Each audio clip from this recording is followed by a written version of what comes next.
কর্তৃক board workshop ও sleeper যাত্রা শুরু হলো।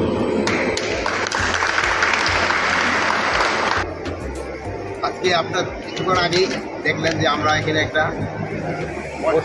ভোট ওয়ার্কশপের উদ্বোধন করা হলো। এই অঞ্চলে কিন্তু এইটাই মনে হয় প্রথম।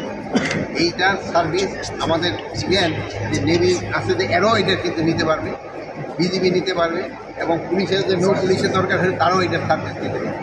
এই জন্য এটা আপনারা যে এই ভাই বলতেছিল আমি মংলার বাসিন্দা, আপনারাও নাই আপনাদের জন্য কিন্তু এটা একটা বড় অবস্থা। এই জন্য আমি এখানে ভোজঘাটকে আপনাদের মংলাবাসী সবাই আমি ধন্যবাদ জানাই। আমরা কিন্তু প্রথম মান্দার বাড়ি এলাকায় গেছি, আপনারা হয়তো অনেকেই জানো না, এটা একটা গভীর কিসের ভিতরে জায়গা। এটার জন্য যে ভোজঘাট যেভাবে তাদের আনতে পারছে, এই জন্য ভোজঘাট কিন্তু জাতির কাছে ধন্যবাদ পাওয়ার। জলদস্যু বনদস্যু যেই ধরনের দস্যু আছে না কেন, সবারই আইনের আওতায় নিয়ে আসা হলো স্বরাষ্ট্র মন্ত্রণালয়ের দায়িত্ব। এটা যত তাড়াতাড়ি এগুলি আইনের আওতায় নিয়ে আনা যায় এই ব্যবস্থা করতে। ভোজঘাটের এখানে প্রয়োজন অনেক বেশি, তাদের শীত দরকার, জায়গা দরকার।